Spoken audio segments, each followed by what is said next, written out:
तो लीजिए दोस्तों, जितने भी प्रमोद तुम यादव जी के फैन हैं उनके लिए कभी भी बहुत ही बड़ी खुशखबरी लेकर आ चुका है। बता दे रखा उस करीब बस वीडियो में लास्ट तक बने रहे। तो बता दे कि प्रमोद तुम यादव जी का एक बहुत ही ज़्यादा तेज़ी से वायरल फोटो चल रहा था, जिस सॉन्ग का टाइटल दिया गया है पोस्टर पे। बता दे कि इस साल ओढ़ के अइया, जो कि काफ़ी जो दोस्तों ब्लास्ट सॉन्ग होने वाला है प्रमोद तुम यादव जी का। और बता दे कि यह सॉन्ग हमारे यूट्यूब फीड में भी आया था, तो आप लोग के बात शेयर करना चाहिए था, तो उसी पर यह वीडियो बना रहे हैं। बता दे कि बहुत ही जल्द प्रमोद तुम यादव जी का यह सॉन्ग आने वाला है। बता दे बहुत ही मस्त और ब्लास्ट यह सॉन्ग होने वाला है। बता दे कि इस सॉन्ग को सुने तो जो टुनटुन यादव जी राइफल से खुटा ठोकाला, उसी पर यह सॉन्ग होने वाला है प्रमोद तुम यादव जी का।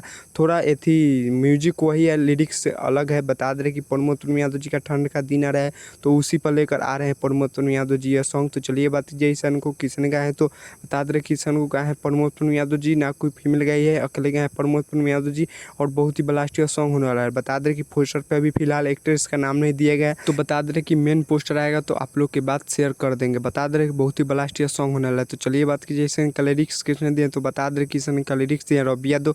और बात कीजिए म्यूजिक का, तो म्यूजिक दिए आर्या शर्मा। तो आप लोग समझ सकते हैं कितना मस्त और ब्लास्ट सॉन्ग होने वाला है। और बता दे कि बहुत ही जल्द इस गाने का मेन पोस्टर आने वाला है। बता दे कि ठंड का मौसम चल रहा है, तो उसी पर प्रमोद यादव जी गाना लेकर आ रहे हैं। तो चलिए हमारे चैनल पर नहीं तो चैनल को सब्सक्राइब कर लीजिएगा और वीडियो को लाइक कर दीजिएगा और वीडियो को शेयर कर दीजिएगा। तब तक मिलते किसी नेक्स्ट वीडियो में, तब तक जय भारत जय भोजपुरी।